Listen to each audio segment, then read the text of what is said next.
जिस जगह पर मैं खड़ा हूँ इसका नाम है कालूणो टोबो। कालूणो टोबो इसलिए कहा जाता है क्योंकि इसका एक प्राचीन ये नाम रहा है। और यहाँ पर सन 1965 की लड़ाई के बाद यहाँ के जो नज़दीकी के जो गांव है वो यहाँ पर गांव बसे और उन गांवों के जो माध्यम रहा पीने के पानी का वो एकमात्र ये टोबा रहा था। आज से कुछ महीने पहले हमारी टीम पुलिस पोस्ट ने यहाँ पे खबर की थी और उस समय जो तालाब था जिसे टोबो कहते हैं, ये तालाब पूरी तरह से सूख चुका था। और उस समय मैं यहाँ पे आया था जब यहाँ के ये जो बेल बछड़े हैं ये कीचड़ होने की वजह से उनके पाँव यहाँ दलदल में फंस रहे थे और उनकी मौत हो चुकी थी 2-4 की। तब मैंने यहाँ पे खबर की थी और खबर का इस प्रकार से असर हुआ था कि यहाँ के सरपंच प्रतिनिधि और यहाँ के जो भामाशाह है उनके द्वारा इस तालाब की पूरी सफाई करवाई गई। जैसे भी और ट्रैक्टर के माध्यम से इसका कीचड़ निकाला गया था और उसका पूरा साफ करके फिर इसको पानी की टंकी से वापस इसको भरा गया था, जिससे कि यहाँ के जो वन्य जीव है उनको पानी के पीने के लिए मिला था। और आज एक बार फिर यहाँ पर मैं आया हूँ और आपको मैं बताना चाहूँगा कि जो यहाँ की ये जो मंदिर है, इस मंदिर के आसपास का जो क्षेत्र है वो पूरा का पूरा गोचर का एरिया है। गोचर के साथ साथ यहाँ की जो जमीन है वो पूरी गोचर है और यहाँ भेड़, बकरी, ऊंट, गाय और अधिक से अधिक जो यहाँ पे है सांड जैसे अपन ये कह सकते हैं कि बेल अधिक संख्या में यहाँ पर पाए जाते हैं। और यहाँ मैं आपको बताऊंगा, मेरे साथी नरपत से थोड़ा जूम करके बताइएगा, यहाँ एक प्राचीन मालन माता का मंदिर है जो कि प्राचीन इतिहास का दोहराता है। और आज जो सरकारें हैं वो यहाँ के जो पशुपालक है, यहाँ के जो जीव जंतु है, इनके नाम पर दुनिया भर का बजट उठा के डकार जाते हैं जिसको निगलने के बाद पता ही नहीं चलता।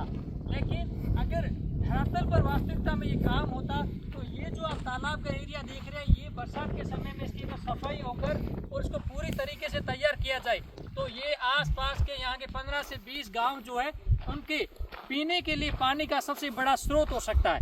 क्योंकि यहाँ जो ज़मीन है पूरी की पूरी गोचर ज़मीन है और गोचर ज़मीन के अंदर यहाँ के जो ग्रामीण लोग हैं वो कोई यहाँ की पेड़ पौधे की टहनी तक नहीं काटते, जिसकी वजह से यहाँ वातावरण अच्छा होता है और बरसात के सबसे ज़्यादा चांस रहते हैं। और आपको बता दें कि जैसे ही गायों के जो बछड़े होते हैं उनको यहाँ आवारा के रूप में यहाँ पर छोड़ा जाता है, सबसे अधिक संख्या यहाँ पर है। और इनको अभी तो ठीक है बरसात के ताजे दिन है, खाने के लिए घास फूस मिल जाती है, लेकिन ऐसे नॉर्मल दिनों में यहाँ पर इनके लिए खाने के लिए कुछ भी नहीं होता है, तब इनकी हालतें बहुत ही खराब होती है।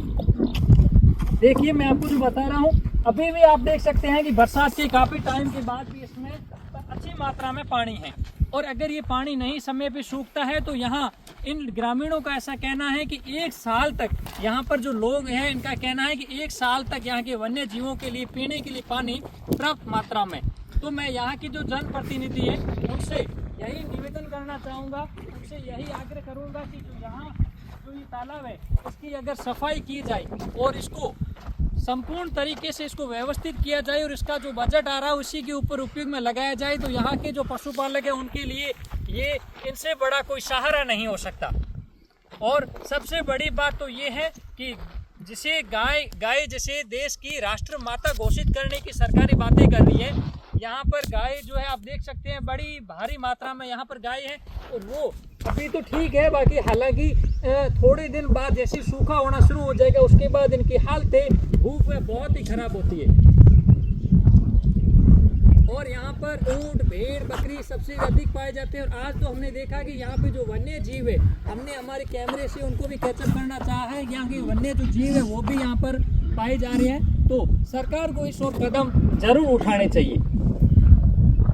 के अंदर देख रहे हैं ये जो गिद्ध प्रजाति है इसके ये जीव पाए जा रहे हैं, जो कि यहाँ इनका पाया जाना ये अपने लिए बड़ी अच्छी बात है। प्रजाति है वो अभी विलुप्त के कगार पर है और अगर इनका वन्य जीव जो पर्यावरण का संरक्षण किया जाए तो ये इनकी संख्या बढ़ सकती है।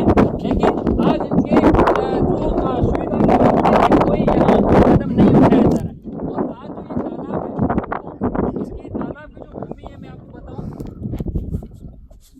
जो तालाब की जो भूमि है वो खुद के संरक्षण के लिए आज भी बिलख रही है, क्योंकि यहाँ का पैसा यहाँ के जनप्रतिनिधि डकार जाते हैं और यहाँ पर 0% इन्वेस्टमेंट हो रहा है। देखिए पूरी तरीके से ये जो गोबर है, गोबर में पूरा भरा हुआ है और यहाँ पे छोटी छोटी जो झाड़ियाँ वगैरह पाई जा रही है। अगर इस इलाके को सफाई करके व्यवस्थित तरीके से किया जाए तो ये यहाँ के गांवों के लिए सबसे बड़ा पानी का स्रोत हो सकता है। बोरडी जो है वो राजस्थान के जितने भी पेड़ पौधे हैं उनकी ये झाड़ी की श्रृंखला में आती है, लेकिन यहाँ के जो ये मीठे बोर है वो कश्मीर की सेव जो है वो भी इसके आगे फीकी है। ये जो यहाँ बेर पाए जाते हैं और ये जो बोरडी है करीबन मुझे ऐसा विश्वास है कि 30 से 40 साल पुरानी है। और इस जो ये कालूणू टोबा नामक जो ये तालाब है, इस तालाब का इतिहास दोहरा रहा है ये पेड़। क्या भारी मात्रा में जो देख रहे हैं ये केर है, और केर भी बोरडी की तरह झाड़ी के अंदर श्रृंखला में आते हैं। लेकिन जो केर है ये केर मार्केट की इसकी जो कीमत है 1000 से 1200 रुपए केजी में पर केजी बिकते हैं। ये यहाँ के स्थानीय लोगों के लिए आजीविका का साधन है, लेकिन इसे झाड़ी के रूप में गिना जाता है और इसकी कटाई के ऊपर कोई प्रकार का प्रतिबंध नहीं है। तो केर जो बड़ी आपको ये बड़े पेड़ के रूप में जो केर दिख रहे हैं, इसका एकमात्र कारण ये है कि ये गोचर भूमि के अंदर है और यहाँ केवल मात्र गोचर भूमि के होने के कारण स्थानीय जो लोग हैं यहाँ की लकड़ी टहनी नहीं काटते, इसकी वजह से ये पौधे पेड़ का रूप ले पाए।